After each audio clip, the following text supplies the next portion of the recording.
Go ahead. And a protector, by the way. Yeah. So you really were thinking. I know you got to go, but how do you feel being here real quick? I am so excited to be here. What about, Michael Myers? We could add 2 more dents to this chip.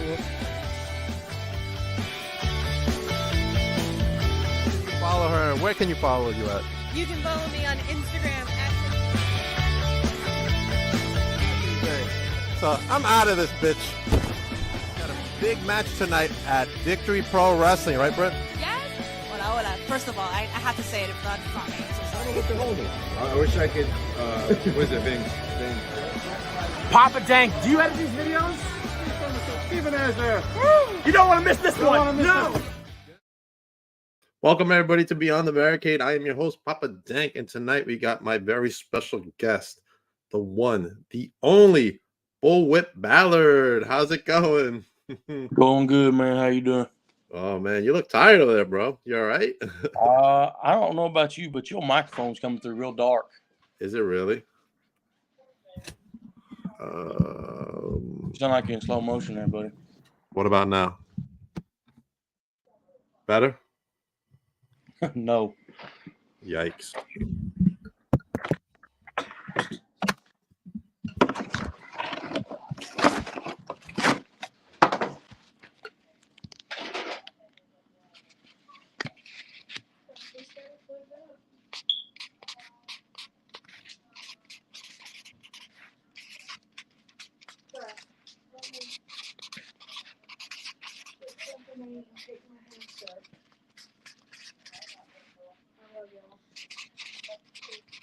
All right, what about now? Better? I don't know. It may just be my I end, but it can't even sounds hear like you you're now. talking in slow motion.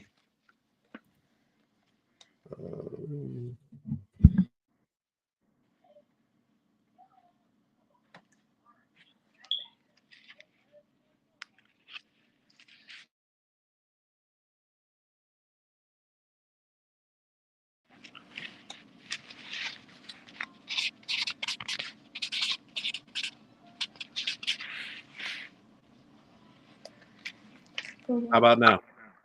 Sounds better. Now we're good to go. All right, awesome. I don't know what's going on, but I unplugged everything and restarted everything. Oh, you good, man? All right, let's start off with a couple of matches you got going on coming up soon. Let's start with December 15th for MIW Wrestling over in Middleton, Tennessee. I had a problem saying it, but Middleton, Tennessee.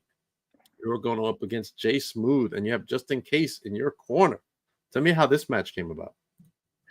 So basically, we've been working that. I've been working that little area there for about. I think I've been there for the better part of 4 or 5 months, and me and Smooth just finally come to a head. What it started out as, they brought me in to work with some of the younger guys and stuff like that. Me and Smooth ain't got the best history, and it's finally coming to a head. Just In Case, he thinks he's my manager. He's not your manager? No, he's not my manager. He's helping me out some, but me and Justin don't really work together a lot. Okay. All right. So what's your thoughts going into this match? I think it'll be good. It'll be solid. Of course, I'm going to win. Jay Smooth, on the other hand, Jay Smooth, he's the athlete. I'm not. He's more of a wrestler. I guess people would call me more of a brawler, but I'm not that concerned with it. I know everything sounds calm and collect right now. It's just been a long day, but come that night, I'll get pissed off, and then the rest. Take him out. All right. I'm pretty laid back until I get to the building, and then it's a different me. So then it's Bullwhip coming. All right, good stuff. And then you're at Bluff City Wrestling for Ground Zero. It's a TV Ground taping Zero, as well. If nothing has changed, Ground Zero will be our. If nothing has changed, Ground Zero will be the big unveiling of our new school coming. And our home, this will be our home location. I don't know if it's still coming this week or if it'll be pushed back a week, but this for sure, this will be Bluff City's official home, and that should be this weekend if nothing's changed. Awesome, awesome. I see my pal Brody Hawk is there. Yeah, Brody. I like Brody. I like Brody too. Brody's fun. All right, general admission's only $10. That is cheap. Up here in New Yeah. York, it is 25 minimum. Well, supply and demand. All right. In my little area down here, there's probably 5 or 6 shows within a 3-hour, 4-hour circle. Mhm. So it's just hard to bring in the masses. When I worked in Texas, tickets were $25 to $50 a piece, depending on what show you was at. You're right. But you had to drive 4 or 5 hours to get to a show, and that was one way. So. All right, up here in New York, man, we have to have doctors, ambulances, and all that stuff up here. Yeah, a lot's changed. Crazy. A lot's changed down here. It's not as I don't know how to put it without sounding like a complete dick, but it's a lot's changed. Okay. When All right. and it wasn't that so far. Excuse me, I'm sorry. It's been a busy day. It wasn't no worries, that no worries. long ago when we had to have ambulances, EMTs, security, Mhm. but a lot of stuff has changed. I think probably around 97, 98, they Mhm. did away with the athletic commission licenses. Okay. So it's different down here in the South than it used to be. Yeah, it's still active up here in New York. Not so much New Jersey, which is right next to us, which is weird, but Yeah. it's what it is, I guess. All right, let's go into your history a little bit. How did you fall in love with professional wrestling growing up? Well, a bunch of folks will tell you that they growed up watching it. You know, I really didn't have that. You know, everybody says, "Well, who's your favorite wrestler?" and they expecting to answer like The Rock or Cena or something like that. But when I was a kid, my superhero was my granddaddy. He wrestled back in the day. He was Bullwhip Hastings from probably 75 to 85. He stopped in around 91. He had a bad truck wreck, and he couldn't get cleared through the commission to get another license. So I missed out on all that stuff. But he was about 6'4", romping, stomping, graveyard destruction, as one might say. Right. And to me, he was just Superman. So I that's feel like I've heard his name before. I ain't trying to take no credit away from him, but he wasn't as big a deal as some of the other men out of Memphis. But he was in the same ropes as Lawler, Moondogs, Jeff Jarrett. I've got posters with their faces and everything and their names on it. Somebody actually sent me not too long ago it was either a payroll from USWA Wrestling or it was a schedule. They had Lawler was booked in Memphis and Dutch Mantell was booked in Dyersburg or wherever. Well, my granddaddy's name was down there closer to the bottom. But they just sent me that. I've been wrestling 10 years almost. I'll be wrestling 10 years next year. And my granddaddy's been passed away since July 2019, and that was the first time I'd ever seen any document like that where he was actually being paid. But all right. Tell me not when, but where you went to go train, who were your trainers, and what were your thoughts during that initial training? Well, I'm just going to be honest with you, and I'm going to piss a lot of people off when I tell this story, but this is just the hard truth of it. A lot of stuff has changed for the better with wrestling in this area, but a lot of stuff has stayed the same on the negative side. For a long time in this area, you could not find a decent school within a 3 or 4 hour drive. And of course, I started wrestling when I was 17, and my parents wasn't going to put out that kind of money, so it just didn't happen that way for me.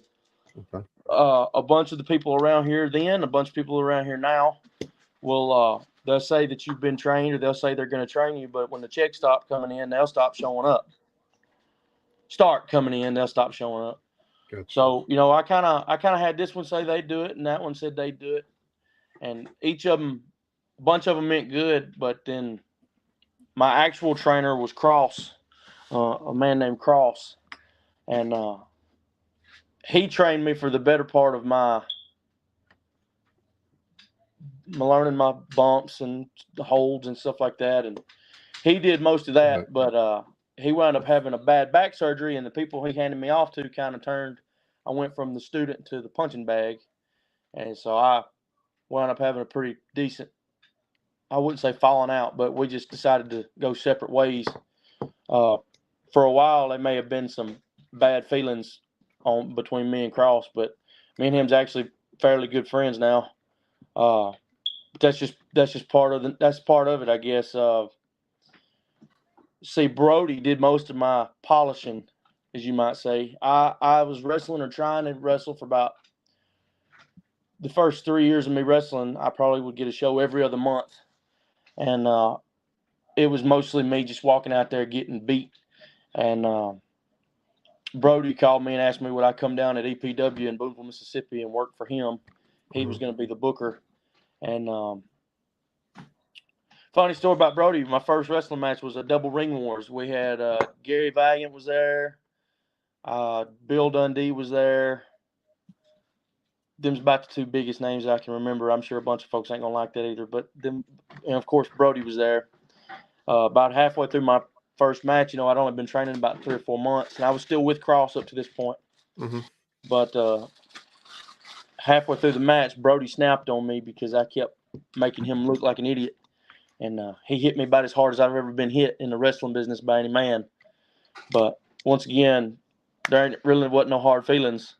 And then Brody wound up giving me a second chance. And I wouldn't be where I'm at today if it wasn't for Brody Hawk. So, because he helped me when a lot of folks wouldn't. And he's booked me on a lot of shows when a lot of folks wouldn't. So, in my eyes, Brody Hawk, whether you like him or whether you hate him, he's always been a real good guy to me. Okay. He's been a good guy to me too since I got to know him recently. Him and Big Daddy Storm.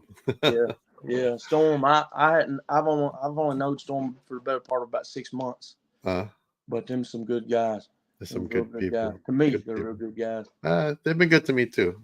Tiger, you know Tiger Williams? I just met Tiger not too long ago, so I met Tiger, I guess, the same day that I met Storm. And I don't know if it's officially out there. I'm sure Brody would tell you if you asked him, but I think the word on the street is that Tiger may have trained Brody. Oh, okay. Way back when. So he might have. I think he told me that.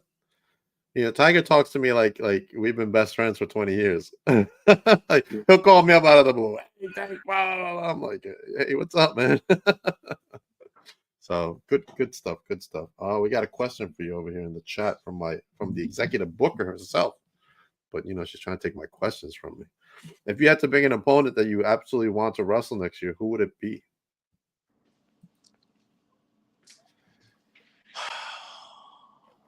There's 2 or 3 come to mind, but there's one that I don't really know if I can make it happen just cause. But I would like to say that I wrestled Lawler. Okay. Right. I would like to say that I could do something with Lawler just because when I was a kid coming up, that was all my granddad talked about. Even way on into his later years, if he met somebody on the street and the topic of wrestling come up, he'd be, yeah, I used to wrestle the King back in my younger days. He was very, very proud of the fact that he wrestled with Lawler. That's awesome. Good stuff. Yeah, I don't think he can wrestle anymore. Lawler. I don't know. I heard about his last stroke. I heard he wasn't doing too well. I saw some places where he wasn't doing too well. Then I saw where he was doing fairly good. Right. I know he released a document. He released a video for I think Survivor Series from his house in Memphis. He did it for NXT for the Iron Survivor. Okay, I knew it was something, but I didn't watch the video, but I did see the picture. He looked fairly good. Yeah, he looked fairly good in the video too. Hopefully he's doing okay. Oh, Serena's giving us some info. I heard that Brody was the one who retired Tiger. They said it on Dark a while back. That's a big possibility. There was supposed to be probably a match between me and Brody, but I don't know yet that that's going to happen before Brody's done. We just have to see what happens.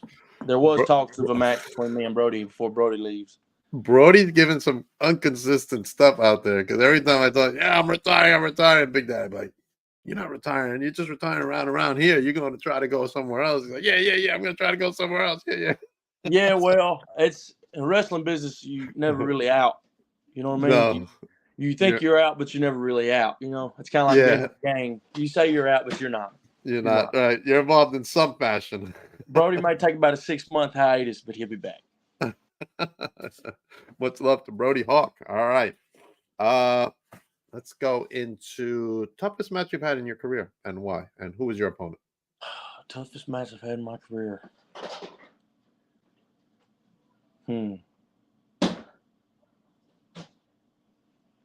Hell, every one of them's tough.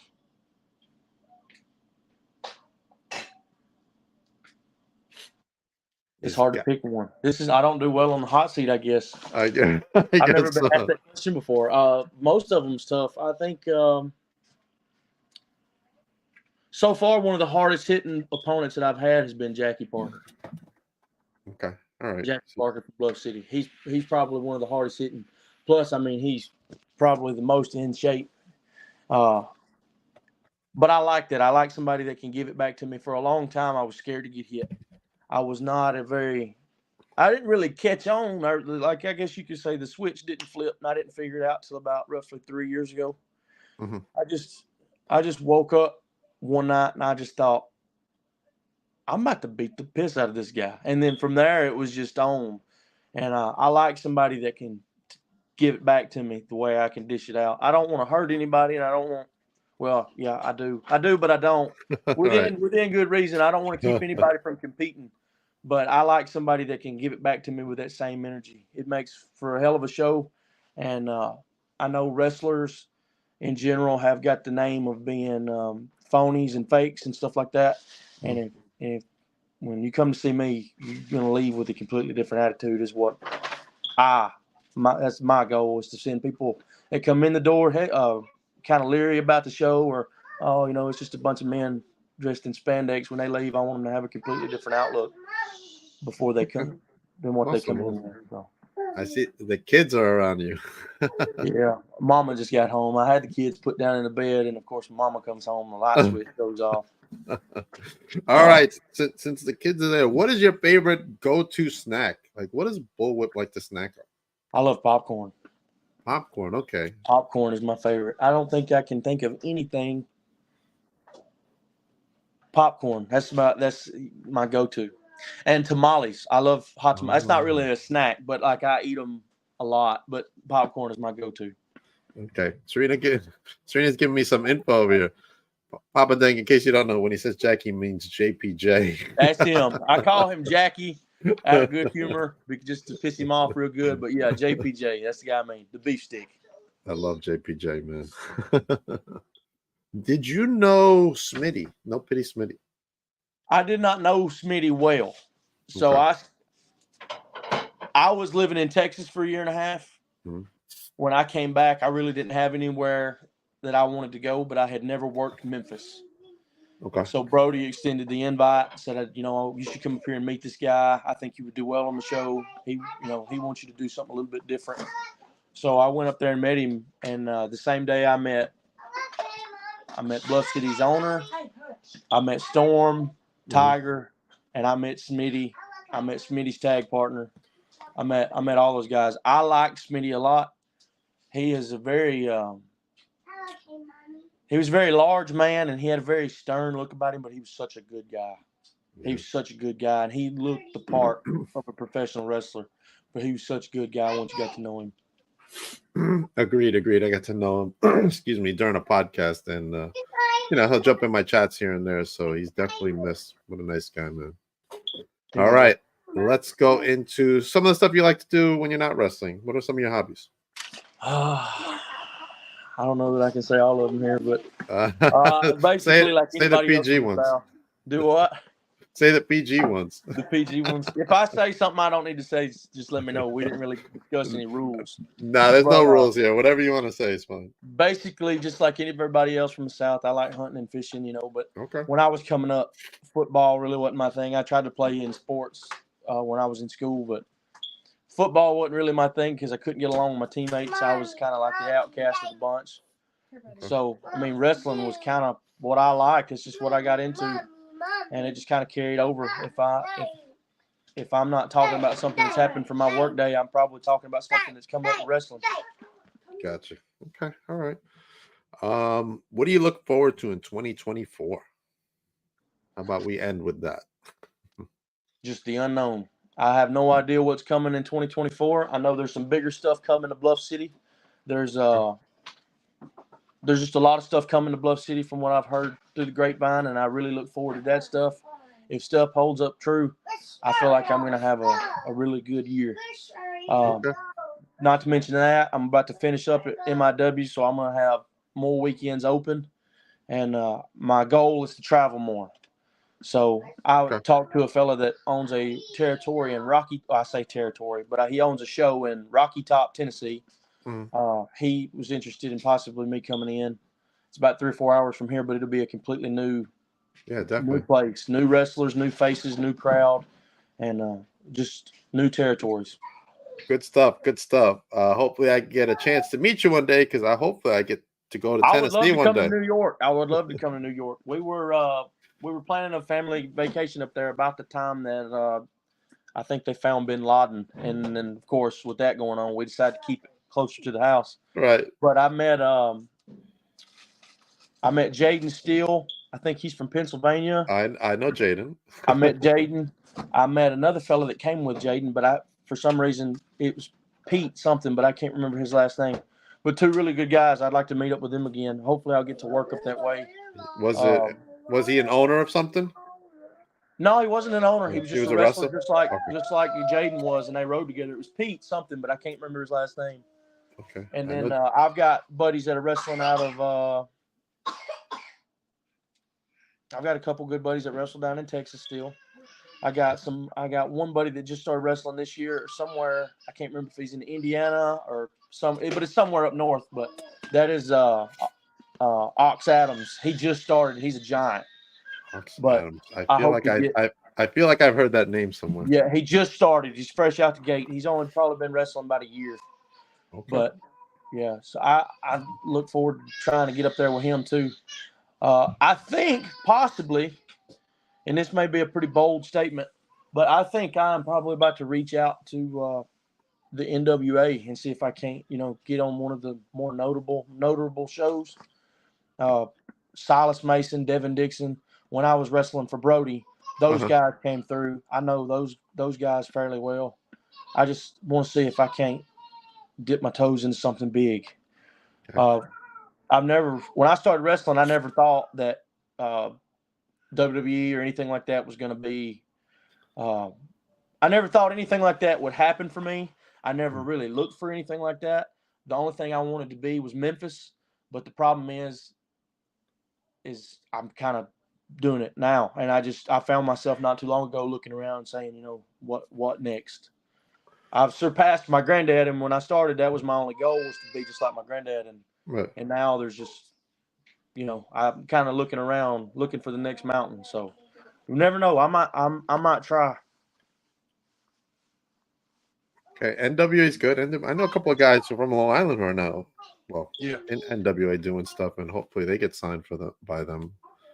But yeah, man, NWA I heard is good company, so good stuff, man. Good luck with that, and I might pass my cross because Brody and Big Daddy invited me to come hang out with them down there. So yeah, they've been trying to get me to come be on their podcast for months, and I keep saying to go, and I just keep forgetting about it, or if something happens the week I plan to go and we don't get to.